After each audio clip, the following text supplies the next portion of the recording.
Yeah. Next is from Ryan Damone, and the subject is Dax exposing himself. Well, I guess. I've been listening to Dax's podcast. He sounds like the opposite of his character. His character is an old school tag team wrestler in the mold of Tully or Arn, but in reality, he's a woke crybaby who spends multiple podcasts crying about Road Dogg not shaking his hand and not needing to take months before their contract expires because they wrestled less than 50 matches in the last year. Could you imagine Bobby Eaton or Arn Anderson doing this? I think they are woke cosplaying old school wrestlers. Thanks for your time. I'll say this, okay, about Dax. I haven't heard his thing, but I think maybe because he's doing this thing with Matt Coon, right? Yes. I What just is he think doing? His the podcast. podcast, It's Matt Coon's a host, yeah, right? under the Conrad umbrella and all. Right, and I just wonder if they're like kind of if he's worried about saying the wrong things on that show. There's a market for Everybody has to be worried because you just never know what can get you knocked up nowadays. Right. I don't know, but I don't listen to the show, so I don't really know what to tell you, dude. So, okay, next is from our boy Adam Demoy, who got me heat with Tony Schiavone. Subject is the winged eagle return. Hey guys, there's a rumor going around that if Cody wins at Mania, that he will bring back the winged eagle WWF WWE Championship belt. If this does occur, how would you book the presentation? Would you have Bret Hart and Shawn Michaels present the belt that defined the 1990s and their fuse to Cody? What is your opinion of that era of belt and disco? Don't try to classify this as some belt nerd question, like I know you probably already have. Haha. What level of prestige do you hold the Winged Angel Championship belt?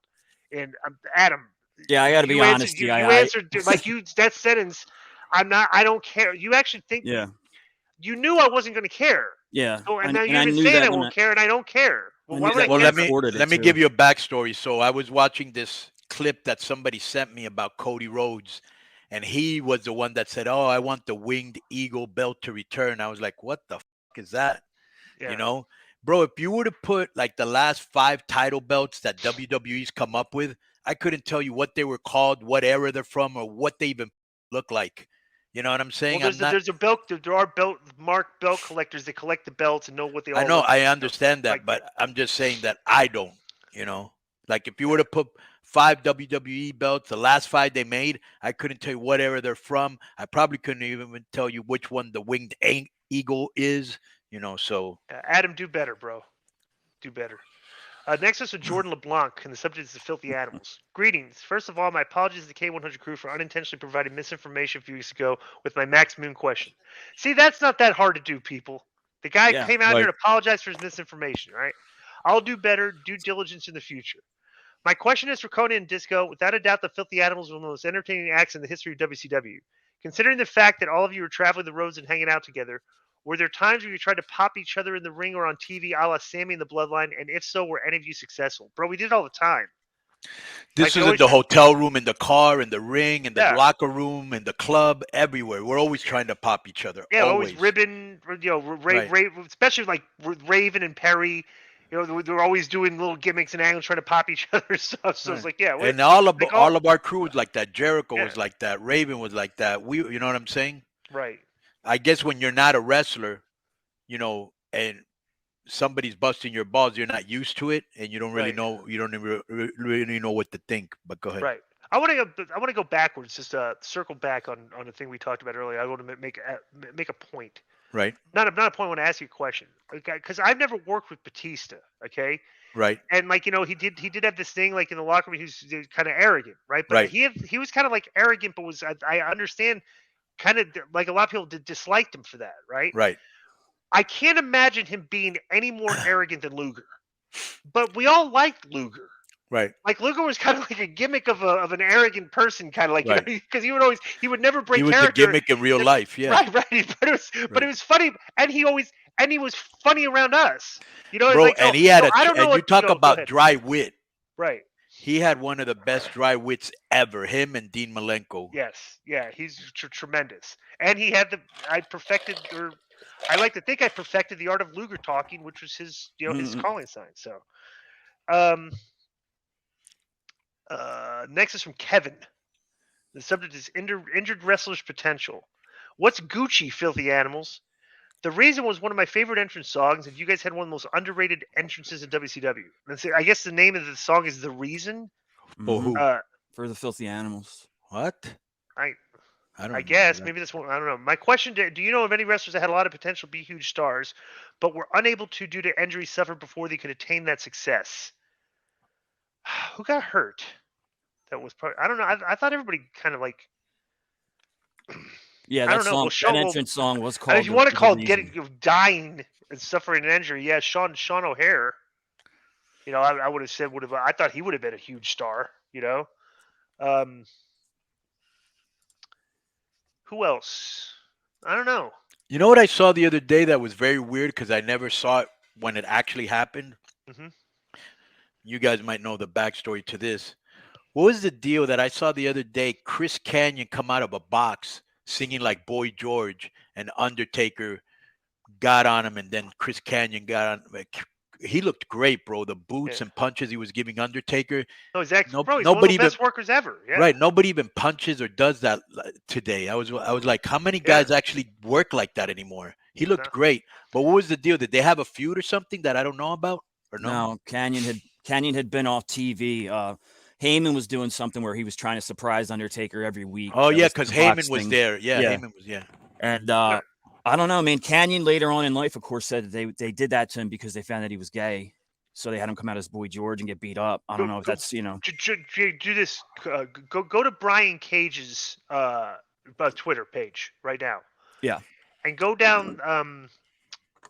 You on his page? I'm getting there right now. Go down to the third thing there where he says where Anthony Maurizio posted this Kanyon montage, right? Mm-hmm. And Cage tweets, "Love this. I want you to play this, okay? All right, but before you play it, I want to give you a preface here, okay? Where are you at here? Can you have it up? Hold up. Is it the one where he's doing the promo? It says Anthony Maurizio and Cage says, "Love yeah, this." okay, yeah, I got it. Okay, pull that play. Okay, before you play it, bro, people, this was me and Ed Ferrara. We're booking this stuff, okay? And the thing was, Kanyon was in a feud with DDP, but he was a mid-card guy, so we're trying to elevate him, okay? So we're having him. He was like this whacked out character that thought he was DDP or trying to act like DDP. So look at all these little gimmicks. This is me and Ed Ferrara like coming up with creative ideas like for doing these. Go ahead and play this, all right? Mm-hmm. Do you feel like a man like Kanyon cutting these women? Yeah, maybe I do. Why? You have a problem with that? Actually, I do. Oh, you do? Then maybe you better get ready to feel the bang!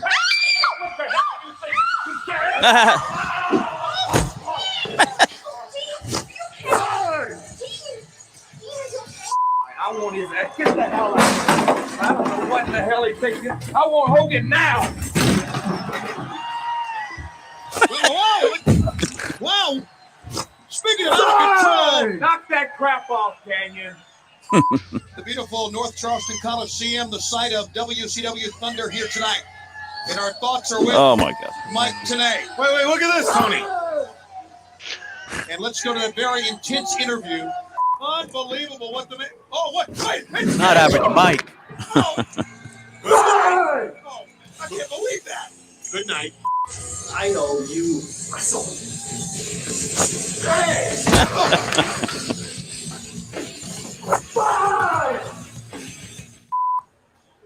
It's the World Tag Team. Look at that. And Elliot. Kanyon. What was his name? Elliot? Yeah.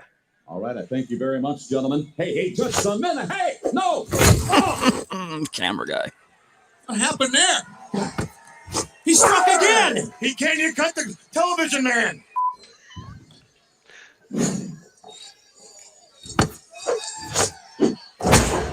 Kanyon has been doing this for weeks now, but he just popped another one. yeah, what's this, the second time tonight? This happened earlier today. Defenseless people. Do you feel like Bro, great. Stevie Ray's comment there at the end is hysterical. It's like Defenseless people. Bro, that was good stuff, right? Yeah. Mm-hmm. That's like the stuff me and Ed did all that. So Right. Good. Ed Teddy Bear Ferrara, who's got Sea Monkey heat with me because he had never come on the show, right? He's never come on the show. He's never been on this show. yeah, he don't want to be in the spotlight, I guess, or whatever. Next is from only a couple left here. Hey, Disco, Yeah. Fool around your headset. It's staticky for some reason. Go again. Is it better now? Yes. Okay. Next is from Brendan Triano. The subject is selling out the difference. What's good, fellas? It's your boy, the mayor of K100. Get a kazoo out for that, please. We haven't had a kazoo this email. Why don't you have the kazoo ready? Well, Joe was kazooed earlier. As always, your Discord report is as follows. Nothing new. The Robert Perry Memorial NSFW channel is always flooded with stuff. We all talk about random stuff in the K100 chat. Basically, the Robert Perry Memorial channel on the Discord, Conan, is everybody posting a bunch of like Instagram models or OnlyFans girls and stuff in various positions. Conan in the Discord should join us. There's only one weird guy there, to be honest. Joe blocked him, but the rest of us are pretty dope. Who'd you block, Joe? Original Stimulant is not very popular in there. All right, so Billy the Body is getting shit on by a bunch of nerds over this New Japan show selling out or not. So regardless if he's right or not, I want to mention one of the greatest feuds of all time. 50 Cent versus Ja Rule. 50 Cent once purchased nearly all the tickets to a Ja Rule concert just so people couldn't go. The crowd was like 100 people, and it looked bad on Ja Rule's ability to draw. Top-notch trolling. So did that show sell out just because all the tickets were sold, or do we need the butts in the seats? I think we need to wait until the New Japan show to see if every seat is sold is taken.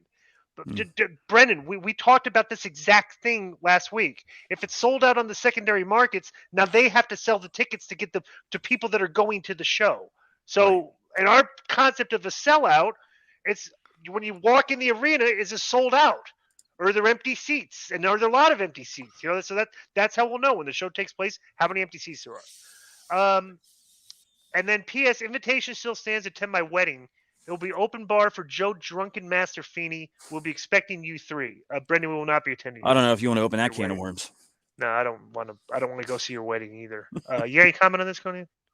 No, if you can't take Joe. But what about that 50 Cent Joe? Joe, look that up. Look Yeah. That's a fascinating story. That's a right great there. troll if it's true. That's an epic troll. That's like it's the Mount definitely Rushmore. true.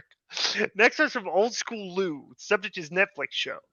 Hey fellas, love your show. By far the best podcast. Oh, by the way, 50 Cent used to come in our club all the time. Did you know that? How was he? Cool, super cool guy. Yeah. Right. But both Conan and Disco are great for this. The question is for Conan. The show Against the Ropes, Contra las Cuerdas on Netflix. What's your opinion on this? I love it. What's the relationship with WWE? Do they have to ask WWE permission to use their logos of Rey Mysterio? That's from Louis from the Bronx, New York. And P.S. Vince Russo doesn't rep us. He sucks. Wow. Louis doesn't like they're disavowing Vince in where's that from? Bronx? Mm-hmm. Yeah, the Bronx. They're I gotta tell Vince that we do the show with him tomorrow. He's been disavowed by the people in the Bronx. Rochester. Yeah. All right. So what do you? I have no clue what this question is, Conan. Do you consider Rochester a good wrestling city? No, we're not on that. No, Joe. You're in the. Oh, I jumped ahead. One. Yeah, the Netflix show question. This show Against. Oh the yeah, Ropes. you got them in way different order for some reason. I'm sorry, that's way down. I'll get it. So what's your question, Conan? It's a question for you. Yeah, the show Against the Ropes on Netflix. What's your opinion, and what's the relationship with WWE? Did they have to ask WWE's permission to use their logos in Ray? If you know anything about it, Conan. Yeah, I don't even know what you're talking about. So Yeah. no. I don't know. Next, the last one is from Old School Lou. Oh no, that's when we just did Ray Tiano. Ray Tiano. The next is Ray Tiano. The subject is Rochester, New York. What's up, fellas? Been an avid listener for over 2 years now. In my opinion, this podcast is by far the best podcast in the game by leaps and bounds. Job well done, gentlemen. During your shout-outs, I've noticed there are many listeners from my hometown, Rochester, New York, the home of Brody Lee, China, and Gorilla Monsoon. My question for you guys is, do you consider Rochester a good wrestling city? Do you guys have any recollection of ever performing here? And also, we are very well known for our food here, such as pizza, garbage plates, Italian food, and the infamous Dinosaur Barbecue, which is located right behind our arena, which is known for wrestlers to visit after the shows. Have you guys ever eaten a dinosaur? Have you ever had a garbage plate? And if so, what are your thoughts on them? And thanks, Paisans. It's from DJ. Very specific question. Never had any of these. I have no clue what you're talking about. I think we wrestled Rochester one time, and I don't recall any. I think we were from Rochester when there was a massive snowstorm there. if I recall correctly. I think we did. Yeah, we actually did wrestle in Rochester. It was like 20 inches of snow on the ground or some ridiculous thing like that. So, and it was unbelievable. Like up in Rochester, like you hear the stories of like this massive snowstorm, right? And you're thinking like, oh Jesus, it's gonna be horrible, you know. But then when you land, it's like, bro, they have like armies of snow trucks, Mm. and they clear everything out for you to drive around. So it's like when you're driving in it's almost like tunnels because the snow has been shoveled off the side of the road and it's formed these big walls, you know, like walls of snow, and you're driving through like a maze, you know, in the city. So that was, you know, so that Jeff Lane lives in Rochester, New York. Conan, what do you think of that? Another famous name. Yeah. He's not famous. You know any comments about Rochester, Conan? No, but I did look up garbage plate. Mhm. It looks like some that they would eat in Philly, like a mishmash, just a whole bunch of. But listen to what it is. It's your choice of cheeseburger, hamburger, white or red hots, which are also known as hot dogs. Italian sausage, chicken, or grilled cheese served on top of any combination of home fries, French fries, baked beans, and/or macaroni salad. That is Oh a garbage God, yeah, plate. I'm looking at the images of Yeah, garbage plate. This right, is looks like some Philly. That's a perfect name, Right. for a garbage plate. It looks like a Right. bunch of garbage. It looks like you threw the garbage and it's just like it landed on a plate. Right. You know? Yeah. So here's this 50 Cent Ja Rule thing before we wrap up, just so you can hear it. It's from 2018, October 2018. It says 50 Cent has announced a new plot against faux Ja Rule. In an Instagram post, he said he bought 200 front row tickets to the concert on Groupon just to keep them empty. Both musicians hail from Queens, and their feud dates back to the 90s, Billboard reports. Nearly 20 years later, 50 Cent is still trying to cause a ruckus in the rapper and singer's life. The rapper wrote on Instagram that he spent 3 bands or $3,000 on 200 tickets priced at $15 each on the discount site Groupon. According to Billboard, 50 bought at Ja Rule's November 9th concert in Arlington, Texas. It's unclear how many people the venue holds, but if 50 gets his way, his faux show will be deserted. Ja Rule responded on Twitter just saying, I get under 50's skin. Love it. So that actually did happen, yeah. All right, that's been our mailbag. Enjoy the rest of the show.